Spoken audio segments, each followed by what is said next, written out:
Students, this is the continuation of MBO. We saw about MBO meaning, definition and all. This is another definition said by Professor Redden. Professor Redden defines MBO as the establishment of effective standards. Establishment of effective standards of managerial position. That is managerial position. Top level managerial பொசிஷனில் இருக்கக்கூடியவங்க effective standards long term கோல்ஸை set பண்ணி வச்சுருப்பாங்க. அந்த effective ஸ்டாண்டர்ட்ஸை சின்ன சின்ன periodic conversion of those into measurable time bound objectives ஆப்ஜெக்டிவ்ஸாக கன்வெர்ட் பண்ணுறது தான் MBO அப்படின்னு சொல்கிறாங்க. So effective standard set by managerial positions அதை பீரியோடிக் கன்வர்ஷன் ஆஃப் எப்படி கன்வெர்ட் பண்ணுறாங்க அப்படின்னா சின்ன சின்ன மெஷரபிள் டைம் பாண்ட் ஆப்ஜெக்டிவ்ஸாக கன்வெர்ட் பண்ணுறாங்க. எதுக்காக அப்படின்னு பார்த்தோன்னா ஃப்யூச்சர் பிளானிங்கோட வெர்டிக்கலாகவும் ஹரிசாண்டலாகவும் லிங்க் பண்ணுறதுக்காக.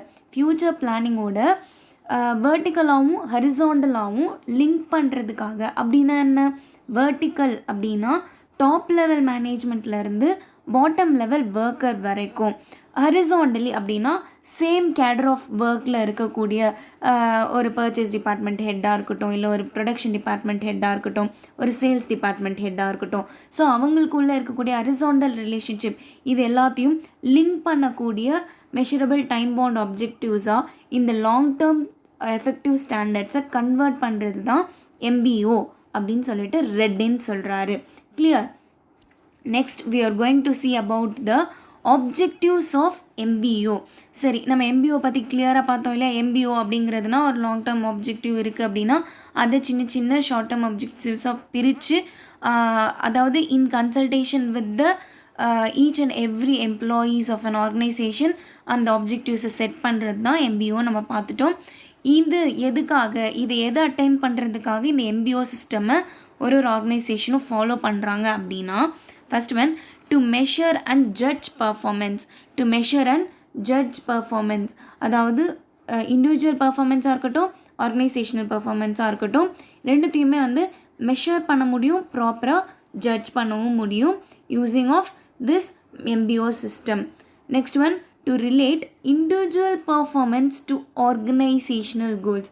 ஸோ ஒரு மெயின் ஆர்கனைசேஷனல் கோலை அட்டைன் பண்ணுறதுக்கு each and every individual in an ஆர்கனைசேஷனோட பர்ஃபார்மன்ஸ் எந்த அளவுக்கு இருக்குது அப்படின்றத ஈஸியாக ரிலேட் பண்ணி பார்க்க முடியும் with the system of MBO. Next one வந்து to clarify both the job to be done and expectation of accomplishment. அதாவது என்ன ஒரு இண்டிவிஜுவலுக்கும் என்ன வேலை இருக்குது அந்த ஆர்கனைசேஷனில் அதை கிளாரிஃபை பண்ணுறதுக்கும் ஆர்கனைசேஷனோட எக்ஸ்பெக்டேஷன்ஸ் என்ன இது ரெண்டுத்தையும் கிளாரிஃபை பண்ணுறதுக்காகவும் MBOன்ற சிஸ்டம் ஃபாலோ பண்ணுறாங்க. Next one to foster the increasing competence and growth of subordinates. சபார்டினேட்டோட கம்பீட்டன்ஸ் அப்படின்னா என்ன? கேப்பபிலிட்டிஸ், அவங்களோட கெப்பாசிட்டிஸ் இருக்கு இல்லையா? அந்த கேப்பபிலிட்டிஸை இன்க்ரீஸ் பண்ணுறதுக்கும் அவங்களோட வளர்ச்சி அடை செய்கிறதுக்கும் இந்த MBO சிஸ்டம் ரொம்ப ஹெல்ப்ஃபுல்லாக இருக்குது. ஏன் அப்படின்னா சும்மா ஒரு டிபார்ட்மெண்டல் ஹெட் இருக்காங்க, வந்து சபார்டினேட்டு இதை செஞ்சியா அதை செஞ்சியா, இதை இப்படி தான் செய்யணும், இதை இப்படி செய்யாத அதை இப்படி செய்யக்கூடாது அப்படின்னு அவங்கள போட்டு டார்ச்சர் பண்ணாமல் அவங்களுக்குன்னு ஒரு ஆப்ஜெக்டிவ் செட் பண்ணி கொடுத்துட்டு ஃப்ரீடம் ஆஃப் ஒர்க்கும் கொடுக்கறதுனால ஸோ அவங்களோட கம்பீட்டன்ஸும் க்ரோத்தும் நல்லா அச்சீவ் பண்ண முடியுது அப்படின்னு சொல்கிறாங்க. Next one to enhance communications between superior and subordinate.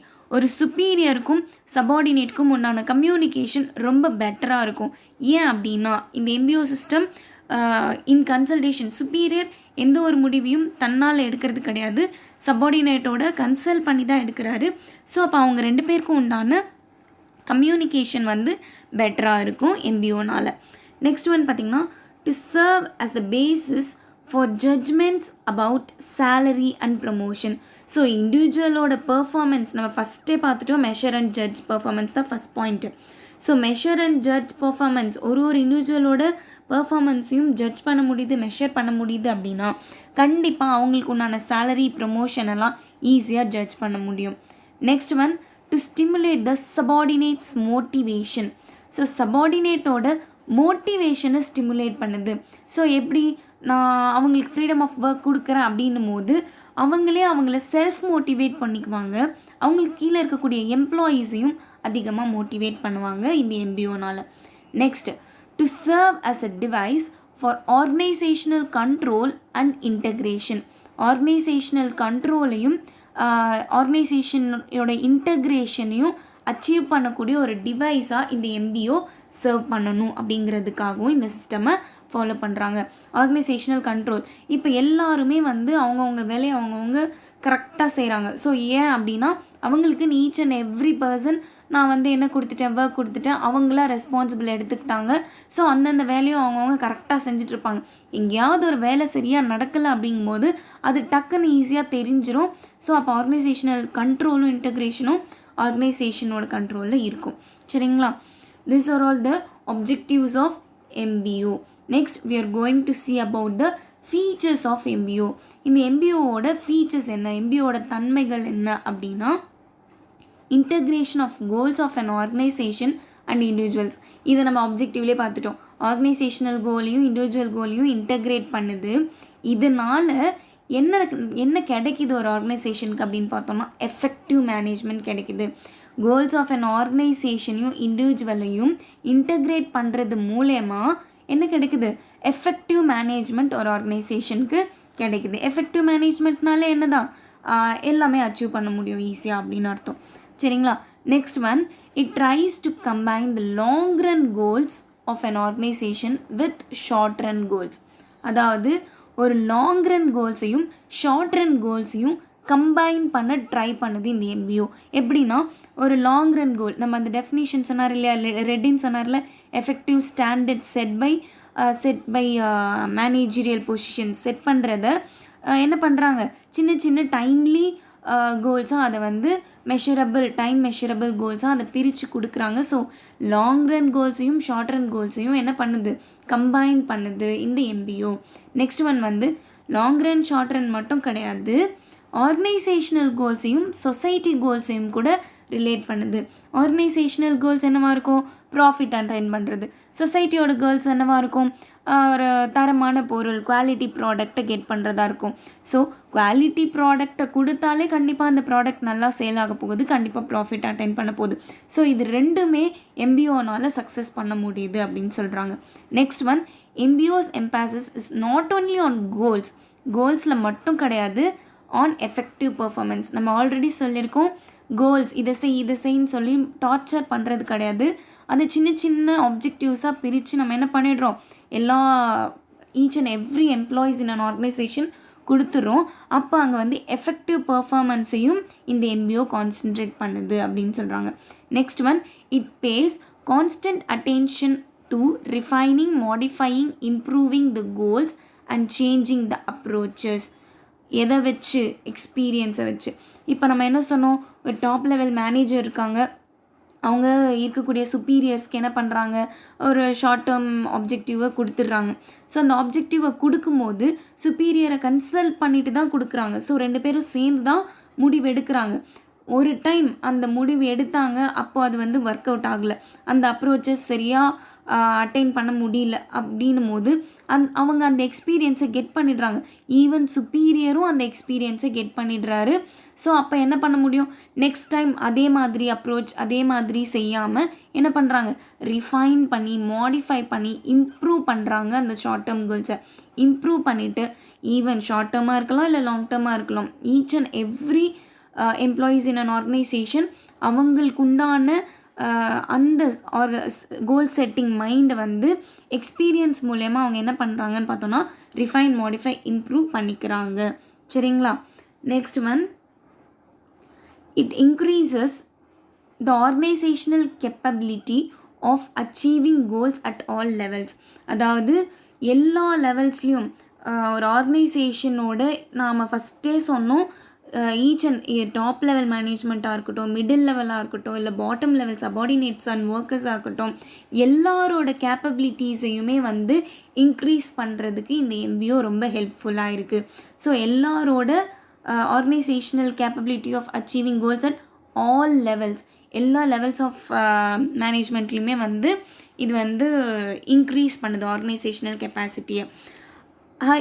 Next one, a high degree of motivation and satisfaction. அதாவது ஜாப் சாட்டிஸ்ஃபேக்ஷன் நம்ம கேள்விப்பட்டிருப்போம் இல்லையா? ஜாப் சாட்டிஸ்ஃபேக்ஷன்னா ஒரு எம்ப்ளாயி கடமைக்குன்னு வந்து வேலை செய்யக்கூடாது. எப்படி வேலை செய்யணும்? அந்த ஜாப் உண்மையாகவே அவருக்கு சாட்டிஸ்ஃபைடாக பிடிச்சிருந்து ஒர்க் பண்ணால் மட்டும்தான் அவர்கிட்டேருந்து கிடைக்கக்கூடிய பெர்ஃபார்மன்ஸ் கண்டிப்பாக நல்ல பெர்ஃபார்மன்ஸாக இருக்கும், எஃபெக்டிவாக இருக்கும். ஸோ அப்போது இங்கே ஃப்ரீடம் ஆஃப் ஒர்க்கும் இருக்குது, அதே நேரத்தில் அவங்கள கன்சல்ட் பண்ணி செய்கிறாங்க அப்படின்னும் போது அவங்க செல்ஃப் மோட்டிவேட்டடாகவும் இருப்பாங்க. High degree of satisfaction, job சாட்டிஸ்ஃபேக்ஷனுக்கும் எவ்ரி எம்ப்ளாயீஸ் இன் அன் ஆர்கனைசேஷனுக்கும் இந்த MBO கொடுக்குது அப்படின்னு சொல்கிறாங்க. Next one, recognise the participation of employees in goal setting process. So goal setting ப்ராசஸில் நம்ம ஆல்ரெடி சொன்னோம், ஒரு சுப்பீரியர் அப்படின்னா சபார்டினேட்டை கன்சிடர் பண்ணுவார், சபார்டினேட் அப்படின்னா அவருக்கு கீழே இருக்கக்கூடிய எம்ப்ளாயீஸை கன்சிடர் பண்ணுவார். So each and every employees in an organisation இந்த கோல் செட்டிங் ப்ராசஸில் இன்வால்வ் ஆகியிருப்பாங்க. அதை ரெகக்னைஸ் பண்ணுது இந்த MBO. Next one, aims at replacing the exercise of authority with consultation. அதாவது எதை ரீப்ளேஸ் பண்ணுதுன்னு பார்த்தோன்னா அத்தாரிட்டி, அதிகாரத்தை ரீப்ளேஸ் பண்ணுது. எதன் மூலயமா ரீப்ளேஸ் பண்ணுதுன்னு பார்த்தோன்னா கன்சல்டேஷன். அதாவது எல்லாரையும் கன்சல்ட் பண்ணி ஒரு முடிவை எடுக்கிறது மூலயமா அங்கே அதிகாரம் அப்படிங்கிறது வந்து ரீப்ளேஸ் பண்ணப்படுது MBOனால். Next one, encourages a climate of trust, goodwill and will to perform. அதாவது ஒரு நம்பிக்கையையும் ஒரு எம்ப்ளாயீஸ்க்கும் அவங்களோட நம்பிக்கையையும் அவங்களோட நற்பெயரையும் அவங்களோட வில்லிங்னஸ் டு பெர்ஃபார்மன்ஸையும் என்கரேஜ் பண்ணக்கூடிய ஒரு சிஸ்டமாக இந்த MBO இருக்குது அப்படின்னு சொல்கிறாங்க. So these are all the features of MBO. Okay, thank you.